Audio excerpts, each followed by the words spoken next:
America वाला match भूल जाओ, कल भारत के खिलाफ जान लड़ाओ। क्रिकेट की दुनिया का सबसे बड़ा मुकाबला पाक भारत टाकरा कल अमेरिका के मैदान में दो पुराने और रिवायती हरीफ आमने सामने। पाकिस्तान टीम अमेरिका के हाथों अपसेट शिकस्त का गुस्सा भारत पर उतारने के लिए बेकरार। आयरलैंड से जीतकर पाकिस्तान के सामने आने वाली भारतीय टीम भी मुकाबले के लिए तैयार। बॉलिंग, बैटिंग और फील्डिंग में महारत का इस्तेमाल, आसाब का इम्तिहान और सलाहियतों का इजहार। कौन करेगा वार और किसे पड़ेगी मार। T20 वर्ल्ड कप में पाक भारत मैच का शुरू हो गया इंतजार। मैच कल पाकिस्तानी वक्त के मुताबिक शाम 7:30 बजे शुरू होगा।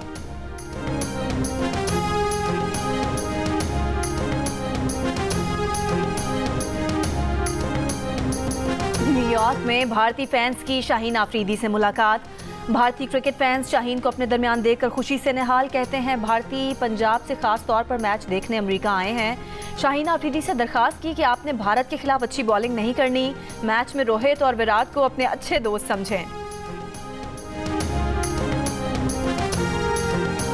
बाबर और रिजवान हो गए, वो अपना रोल प्ले करते हैं, लेकिन मिडिल ऑर्डर की तरफ आएँ तो वो जैसे इफ्तिखार हो गए, वो किसी मैच में चलते हैं किसी में नहीं चलते, तो हम उनसे तवक्को रखते हैं कि वो चलें। मैं चाहती हूँ कि बाबर आजम जो है वो परफॉर्म करें बेहतर, ताकि वो पाकिस्तान की टीम को आगे बढ़ाएं। जो हमारे बॉलर्स हैं जिन पे ज़्यादा गेम होता है कि वो बॉलर से बहुत ज़्यादा लोग उम्मीदें लगाते हैं, हमारी भी उम्मीदें जो है आमिर है और इसके अलावा जो हारिस रऊफ़ है। बाबर अपनी अच्छी परफॉर्मेंस है, क्योंकि हमारी सारी जो उम्मीदें होती हैं वो बाबर से होती है, ओपनिंग वही करता है। तो हमारी यही है कि जितना ज़्यादा हो सके वो अच्छे से अच्छे खेलें। जैसे अभी खेला यूएस से, इस तरह से नहीं खेलें, बहुत ज़्यादा अच्छी प्रैक्टिस करके आएँ और उसके साथ फिर मैदान में उतरें तैयारी के साथ। भारत से हार तो बिल्कुल कबूल नहीं है, हमें पाकिस्तान टीम को ये कर दिखाना है कि भारत से ज़रूर जीतें। अमेरिका से तो मैच हार चुके हैं हम, लेकिन हम नहीं चाहते कि हम इंडिया से मैच हारें। इंडिया से हमारा जीतना बहुत ज़रूरी है। नया मुल्क, नया मैदान, नए तमाशाई, मगर हरीफ वही पुराने। पाकिस्तान और भारत T20 वर्ल्ड कप में कल होंगे न्यूयॉर्क के नासार क्रिकेट स्टेडियम में बद मुकाबिल। इतवार 9 जून खिलाड़ियों पर छाया है जीत का जुनून और तमाशाइयों को है ज़बरदस्त मुकाबले का इंतज़ार।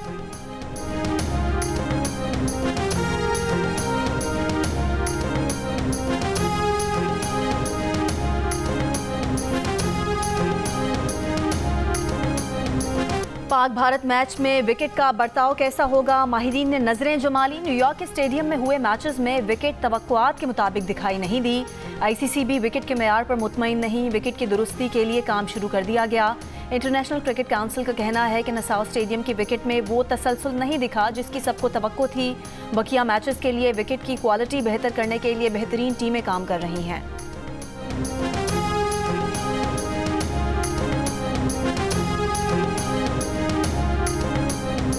तो हमेशा एक रूठे हुए बंदे की तरह से शुरू से ही आप अपना पिछले 25 साल से आपका यही रवैया है,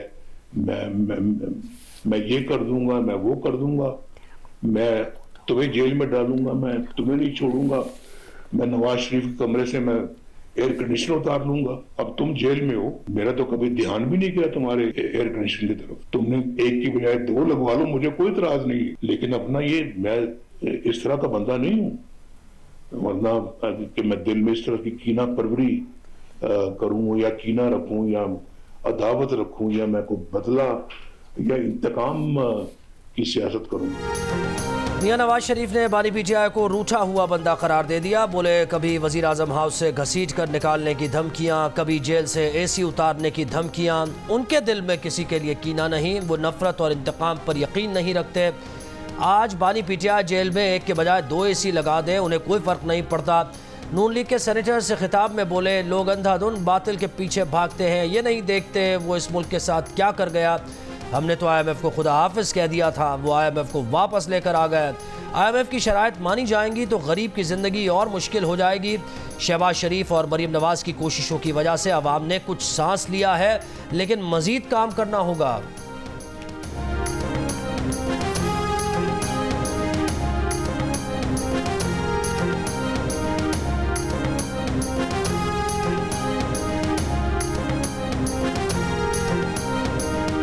हमें हक को हक कहना होगा, सच को सच कहना होगा और बातिल को बातिल कहना होगा। और जो लोग अंधाधुंध बातिल के पीछे भागते हैं, ये नहीं देखते कि ये मुल्क के साथ क्या क्या सलूक कर गया है, पाकिस्तान के अंदर गरीब लोगों का जीना मुश्किल कर दिया है, महंगाई को आसमान पे ले गया है, और फिर ना रोटी मुयसर है, ना सालन मुयसर है, ना बिजली मुयसर है तो बहुत ऊंचे रेट पे। ये क्या मैं छोड़ के गया था?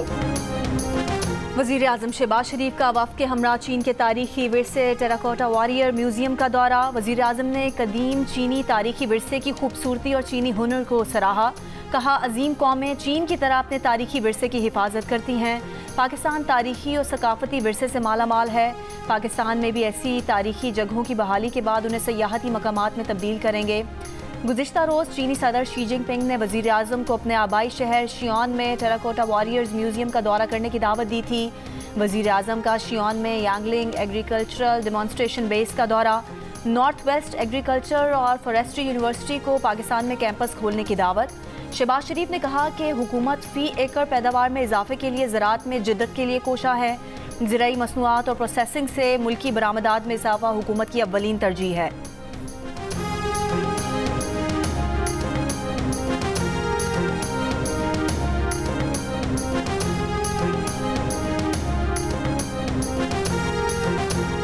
कराची में गार्ड्स के हाथों शहरियों के कत्ल के यके बाद दीगरे 2 वाक़यात। सिक्योरिटी कंपनीज के भर्ती और महकमा दाखिला सिंध के निगरानी के अमल पर सवालात उठने लगे। क्या रखे जाने वाले गार्ड का माजी का रिकॉर्ड देखा जाता है या कम तनख्वाह पर किसी भी बेरोजगार मजबूर शख्स को गार्ड भर्ती कर लिया जाता है? उनका कोई नफ्सियाती या दिमागी चेकअप किया जाता है? उन्हें असलहे के इस्तेमाल और गुस्सा कंट्रोल करने की तरबियत दी जाती है या सिर्फ असलहा देकर बेगुनाह शहरियों के कत्ल का लाइसेंस दे दिया जाता है? सिक्योरिटी कंपनीज को किस बुनियाद पर लाइसेंस जारी किया जाता है? क्या सिक्योरिटी कंपनीज गार्ड का कोई रिकॉर्ड महकमा दाखिला सिंध में भी जमा कराती हैं?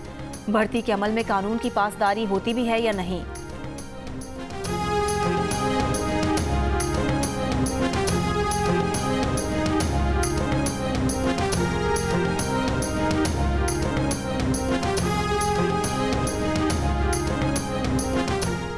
वज़ीर आला सिंध ने गार्ड की फायरिंग से खाकरों की हलाकत का नोटिस ले लिया। मुलजिम की गिरफ्तारी और बगैर ट्रेनिंग गार्ड को असलहा देने वाली कंपनीज के खिलाफ कार्रवाई का हुक्म। महकमा दाखिला को निजी सिक्योरिटी कंपनीज के मुआयने की हिदायत। साहिवाल टीचिंग अस्पताल के चिल्ड्रन वार्ड में आग लगने से 2 बच्चे जाँ बहक, 2 की हालत तशवीशनाक है। MS डॉक्टर अख्तर के मुताबिक एक सिक्योरिटी गार्ड भी वाक़े में जख्मी हुआ। रेस्क्यू 1112 के मुताबिक वार्ड में आग शॉर्ट सर्किट के बायस लगी। अस्पताल अमले और गार्ड ने बच्चों को महफूज जगह पर मुंतकिल किया। आग से वार्ड में मौजूद सारा सामान जल गया। वज़ीर आला पंजाब मरीम नवाज का नोटिस। बच्चों की हलाकत पर रिपोर्ट तलब, मुकम्मल तहकीकात के साथ कार्रवाई की हिदायत। कहा, सोगवार खानदानों के साथ हैं।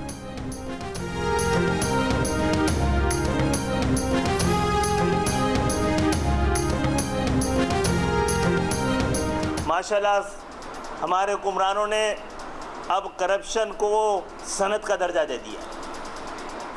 पहले करप्शन की बुनियाद होती थी कि ये corruption is the by product of development होनी है तो करप्शन भी थोड़ी बहुत चल जाती है, लेकिन अल्लाह का शुक्र है 15 सालों में अब development is the by product of corruption.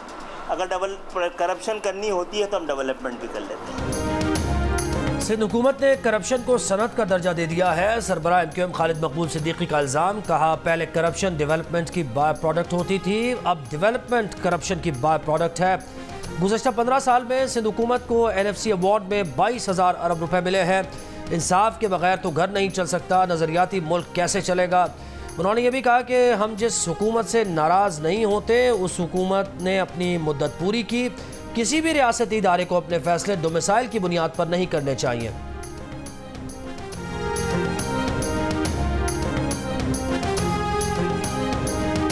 साहबजादा महबूब सुल्तान की जगह जरताज गुल सुन्नी इत्तेहाद काउंसिल की कौमी असम्बली में पार्लिमानी लीडर नामजद। बैरिस्टर गौहर खान ने जरताज गुल को पार्लिमानी लीडर नामजद करने की तस्दीक कर दी। उमर अयूब ने कहा, बानी PTI ने कौमी असम्बली में जरताज गुल को पार्लिमानी लीडर और जैन कुरैशी और अहमद चट्ठा को डिप्टी पार्लिमानी लीडर नामजद किया है।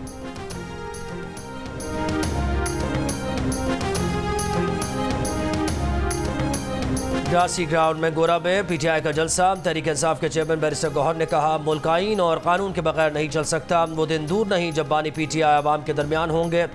असद कैसर ने कहा, मैरिज पर केसेस चलाए जाएं तो बानी पीटीआई जेल से बाहर होंगे। मुज़ाकरात से मामलात हल किए जाएं। हम इज्जत और एहतराम के साथ बात मानते हैं, जोर ज़बरदस्ती नहीं चलेगी।